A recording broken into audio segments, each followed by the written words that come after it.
So, what's up, guys? What's going on with you? Can you tell me the news? Well, uh, here's teacher Hafa, and I'm astonished with, there's no word for that in English, but I am with saudade. Lots of times. And I assemble lots of tasks for you to do in this home period and to watch the video and the things that I'm explaining to you over there. I decided to record this part of the class, this first part, in English and only in English because I'm trying to train your listening skills, okay, and to see if you can understand me. I don't know if I will subtitle this part because I think it's gonna be so easy if you can see my class with subtitles. And it's a request I have always listened to.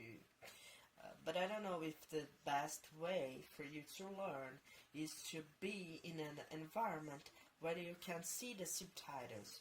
This works on your life. I'll talk a little bit more on the video, but I don't have to sure right now if it is the best part. Okay, so do the activities that I assembled to you.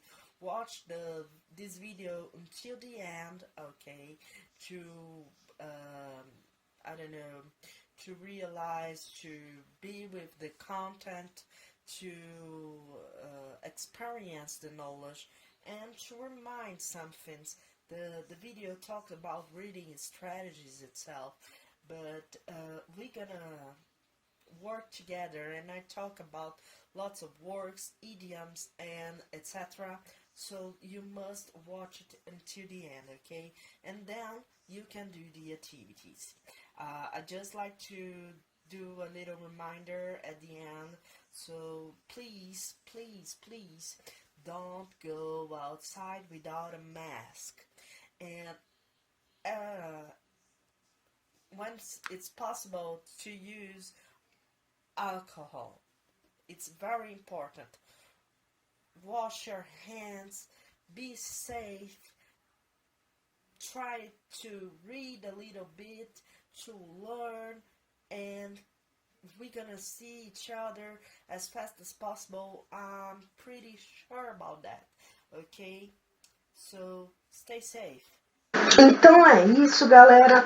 Nós estamos aqui agora, iniciando a nossa primeira aula, efetivamente falando. E o assunto é Reading Strategies. É claro que eu vou bem além desse assunto, vou englobar várias outras coisas falando. Vocês sabem como eu sou capaz de fazer algumas digressões aí durante a aula, mas presta atenção que o nosso foco são as estratégias de leitura e como ler o texto, que é a principal coisa agora para você que está começando no aprendizado da língua inglesa. Se você já está mais avançado, é para relembrar esse tópico comigo, tá? Então, vamos trabalhar daí e seguir o passo a passo e as coisas que eu elenquei a seguir, tá ok? A primeira coisa que você tem que ter na sua mente quando a gente fala sobre estratégias de leitura ou as reading strategies é que o nosso mundo todo ele compõe um grande texto. E que quando você aprende a ler esse texto, você está mais informado e inteirado sobre as coisas que acontecem no mundo mesmo. E assim, falando de um segundo idioma, no caso do inglês, é muito importante ter acesso a essas informações diferenciadas, inclusive porque a maioria das informações que chega assim, em várias áreas, saúde, educação, business, você vai ter essas informações primeiramente em artigos em inglês. Então, conhecer a língua inglesa e saber aplicar as estratégias é um dos pontos principais aí dentro dessa utilização, dentro desse aspecto. Eu gostaria de, então, falar para vocês que você já tem o principal diferencial para aprender uma estratégia de leitura em inglês. você tem o seu cérebro. E dentro do seu cérebro, como mostra aí a imagem, você tem um apanhado muito grande de informação. Tem muita coisa muito valiosa, muitas informações, e é a partir da articulação dessas informações que nós vamos juntos construir o conhecimento. Não é uma coisa, gente, que é assim, eu estalei os dedos e você aprendeu. Não ocorre assim. Aprender uma língua estrangeira, ser um ESL learner, vai depender muito de você e do quanto tempo você vai dedicar-se para aprender uma segunda língua. Você pode até estar pensando, mas eu não quero depender muito tempo fazendo isso. São às vezes as coisas que você faz sem ter a noção que está fazendo que vão te ajudar mais nesse processo. É ouvir música em inglês, assistir uma série em inglês, um filme legendado. Isso faz uma diferença grotesca na hora do seu aprendizado, porque é a partir daí que você ouve e tem experiências linguísticas com aquele conhecimento que vai ser o nosso alvo lá no final, tá bom?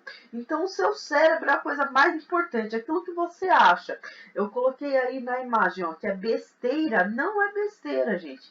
É uma das coisas principais agora, dentro desse momento de aquisição linguística, para que você possa ser protagonista dentro das ações e conseguir ter um conhecimento muito bom de língua inglesa, tá bom? Seu cérebro é a coisa mais importante aí. E aí, você vai ter que levar em consideração uma coisa: um aprendizado linguístico é uma coisa cultural. Tudo no mundo é uma coisa cultural. E eu aproveito esse momento para olhar para você, olhar não, né? Mas para te perguntar: o que é cultura? O que é cultura para você? What is culture? Can you answer me? What is culture?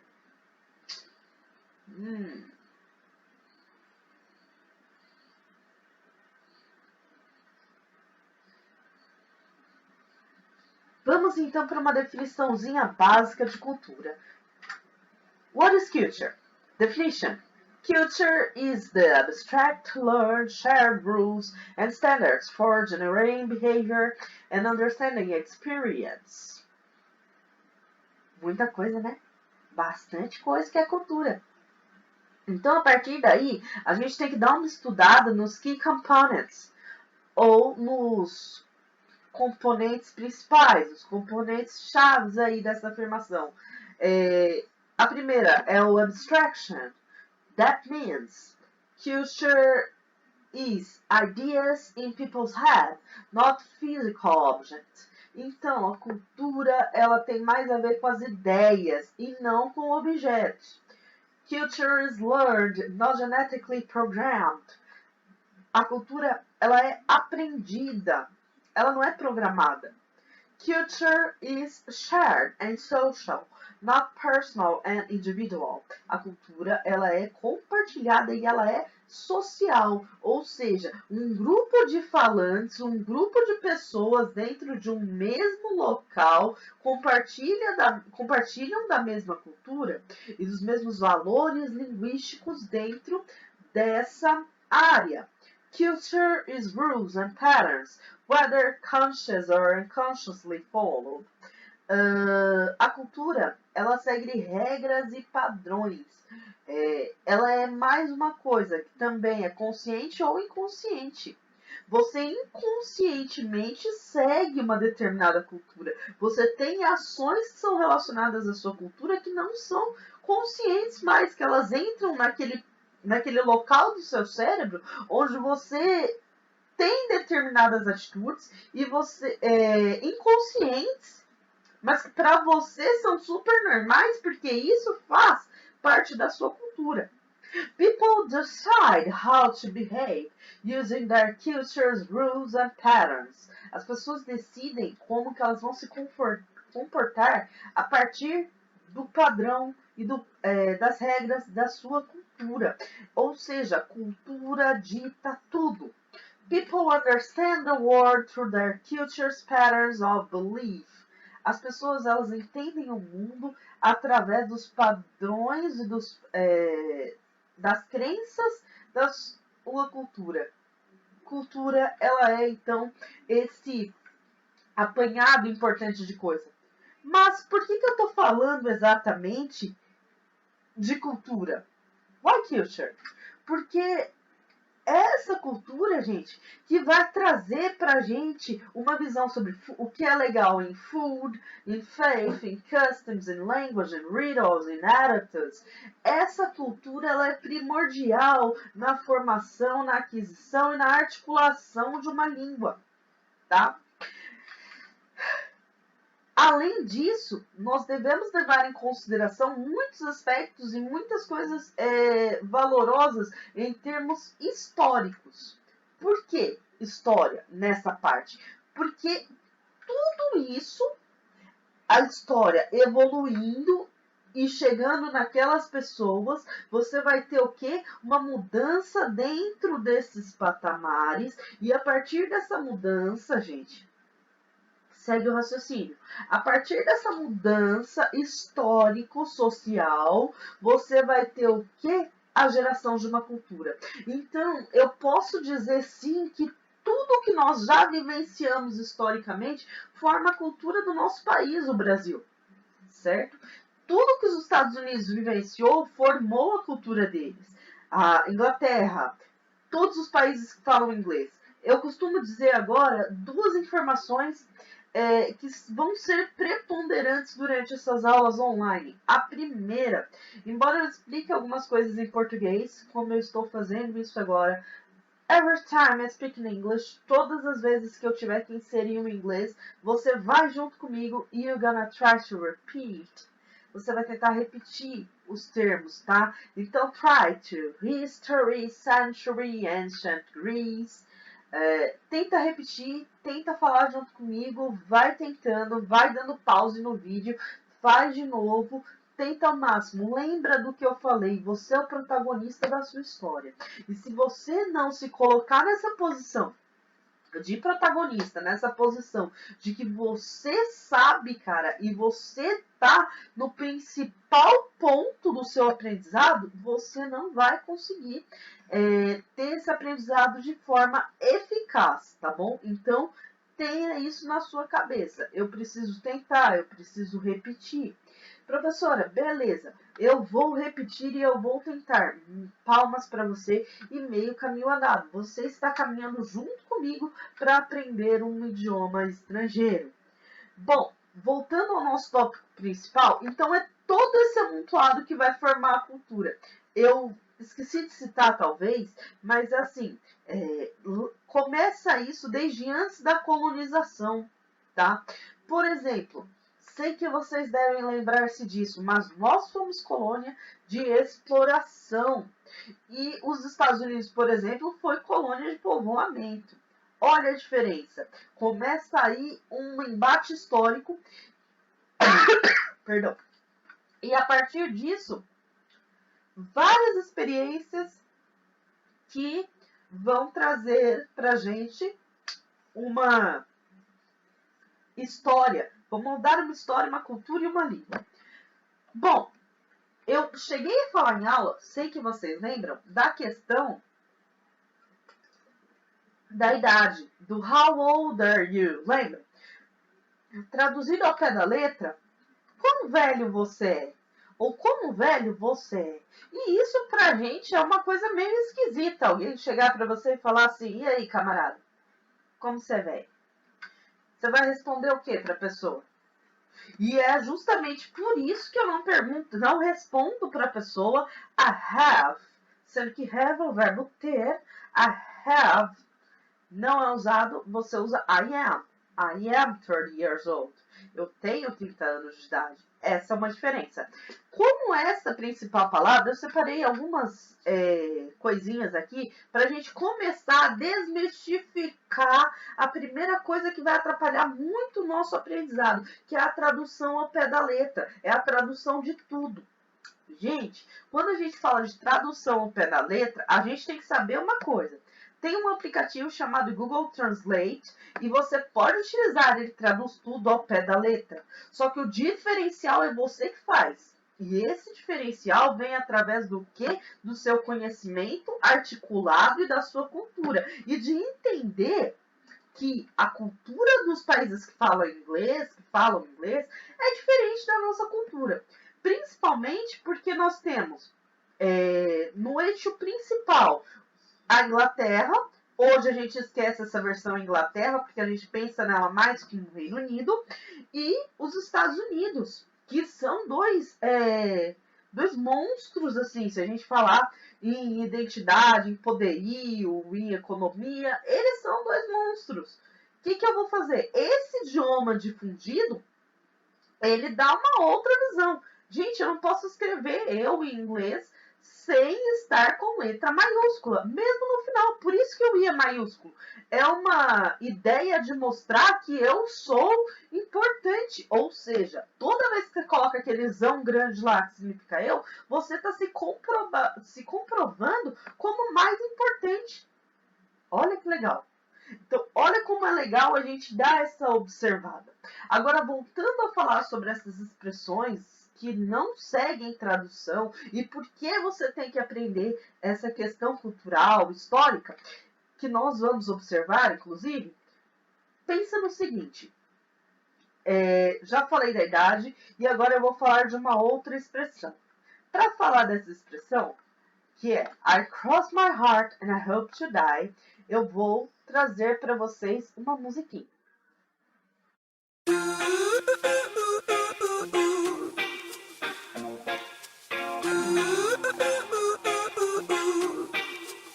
You and I go hard at each other like we're going to war. You and I go rough, we keep throwing things and slamming the doors. You and I get so damn dysfunctional, we start keeping score. You and I get sick, yeah, I know that we can't do this no more. Yeah. But baby, there you go again, making me love you. Yeah, I stopped using my head, let it all go. Got you stuck on my body like a tattoo. And now I'm feeling stupid, falling back to you. So I cross my heart and I hope to die, that I'll only stay with you one more night. And I know I said it a million times, but I'll only stay with you one more night. Try to. Então, assim, como o Adam Levine disse ali pra gente, so I cross my heart and I hope to die. É claro que dentro da música One More Night, ele tá falando com a namorada dele, ou ex-namorada, que ele quer voltar pra ela e que ele quer ficar com ela novamente, pelo menos mais uma noite, né? Então, ele diz, I cross my heart and I hope to die. E essa tradução aí, ela é bem assim, literal, ela fica esquisita. Ela fica algo como, eu faço uma cruz no meu coração e eu espero morrer. Olha que legal. Só que ela não significa isso. Ela significa o quê? Ela significa, eu juro. E se estiver mentindo, eu quero que caia um raio na minha cabeça. Eu juro de pé junto. Eu juro por Deus. Todas essas opções são válidas nesse contexto, tá? Então, repeat with the teacher here, right? I cross my heart and I hope to die. I'll cross my heart and I hope to die. Repetiu? Beleza. Então, se eu estiver mentindo, que caia um raio na minha cabeça. I cross my heart and I hope to die, that I'm missing you so much. Eu juro para vocês que eu tô sentindo muita saudade. Então, esse é o primeiro exemplo. Vamos ao segundo. For 90 years. Para esse, eu não trouxe videozinho, eu trouxe apenas esse jumento lindo mandando um beijo para você. Se você traduzir essa palavra, levando em consideração que a palavra donkeys significa jumento ou burro, você vai ter por anos jumentos. Ou por anos jumento. Sei. Mas o ponto é, alguém vai falar para alguém, e aí, for 10 years, Não, né? Porque com uma tradução dessa, Deus me livre. Gente, essa questão aí do donkey's ears, ela é bem legal até para você praticar a pronúncia. Não use donkey. Donkey, não. Donkey's ears. So I've been waiting for donkey's ears. Tá? E eu já vou explicar porque I've been waiting for donkey's ears. No próximo slide eu trago aqui, ó. For donkey's ears significa muitos anos. Eu esperei muito tempo. Sarah has been a vegetarian for donkey's ears. A Sarah é vegetariana há muitos anos. É uma coisa que foi ocorrendo há muito tempo. Então, I've been waiting to teach you for donkey's ears. Eu tenho esperado para dar aula para vocês por muitos anos. E sim, eu coloquei um vegetal ali que eu amo, que é o brócoli. E ele não tem tradução em inglês, o que também é lindo, ó. Broccoli in English. Awesome. Sou vegetariana, sim. Não que eu seja. Carne. Fazer o quê, né? O nosso terceiro e último exemplo nessa ideia é o seguinte. It's raining cats and dogs. Está chovendo cachorro e gato. Ou, sorry. Está chovendo gato e cachorro. It's raining cats and dogs. Gente, it's raining cats and dogs não pode ser está chovendo gato e cachorro, porque não é uma coisa comum, não acontece. Então, it's raining cats and dogs significa o quê? Tá chovendo muito, é uma chuva muito forte, tá muita água. Então, it's raining cats and dogs, tá chovendo muito.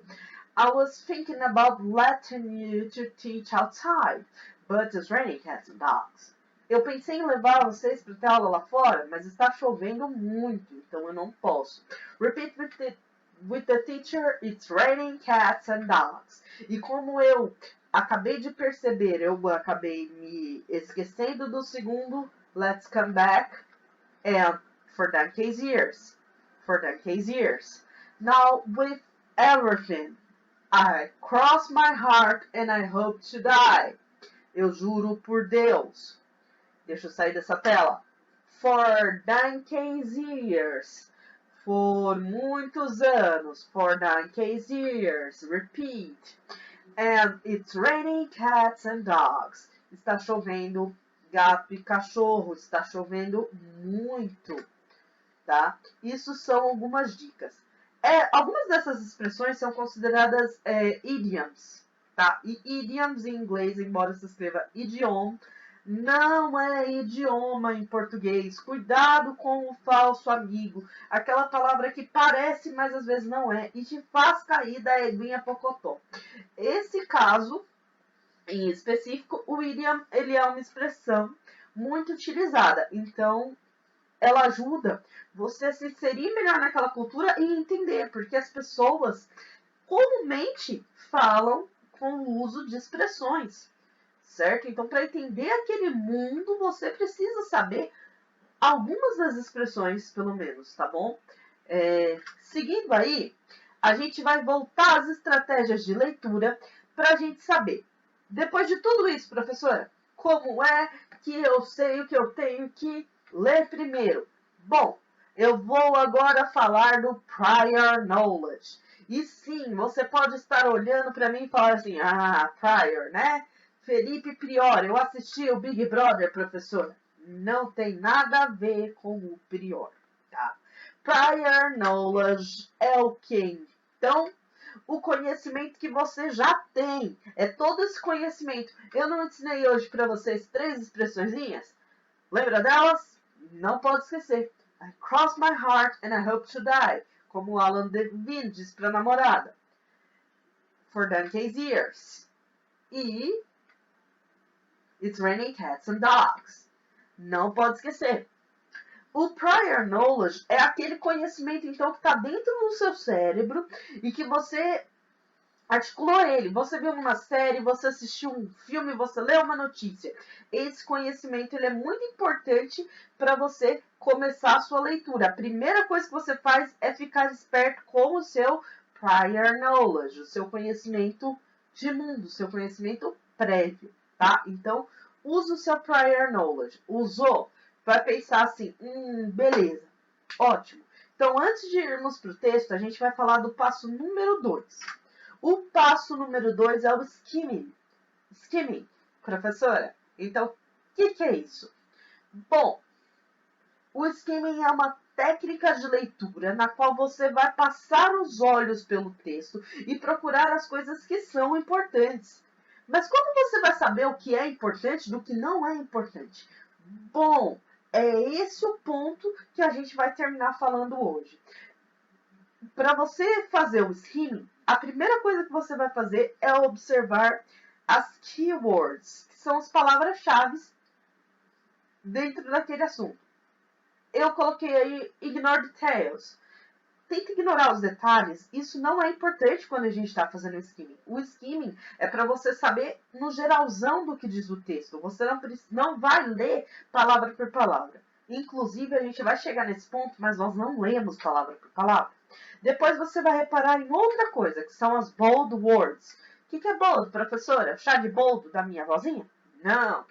Bold, negrito. Então, palavras em negrito são palavras que você vai ter mais atenção. Aqui, uma palavra em negrito. Isso deve ser importante. Ninguém vai colocar num texto umas palavras em negrito para que elas não tenham sentido naquilo, certo?